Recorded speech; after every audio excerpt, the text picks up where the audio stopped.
దేవునికి మహిమ కలుగునుగాక. మన ప్రభు అయినటువంటి యేసుక్రీస్తు వారి యొక్క శ్రేష్టమైన నామంలో మీ అందరికి వందనాలు చెల్లించుకుంటున్నాను. ఈరోజు దేవుని యొక్క వాగ్దానము లూకా సువార్త 12వ అధ్యాయము 32వ వచనం.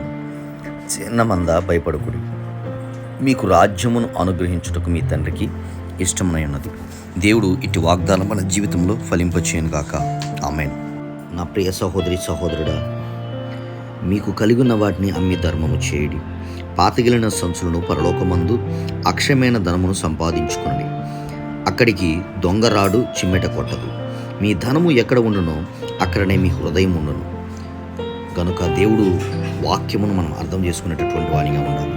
దేవుని యొక్క రాజ్యములోనికి చేరుట సూది బెజ్జములోనికి ఒంటె దూరుట అయిన సులభమేమో కానీ ధనవంతుడు ప్రవేశించుట దుర్లభమని దేవుని వాక్యం సెలవిస్తుంది. కనుక మనము ధనాపేక్ష కలిగినటువంటి వారిగా కాకుండా దేవుని యొక్క రాజ్యమును గూర్చి, ఆయన నీతి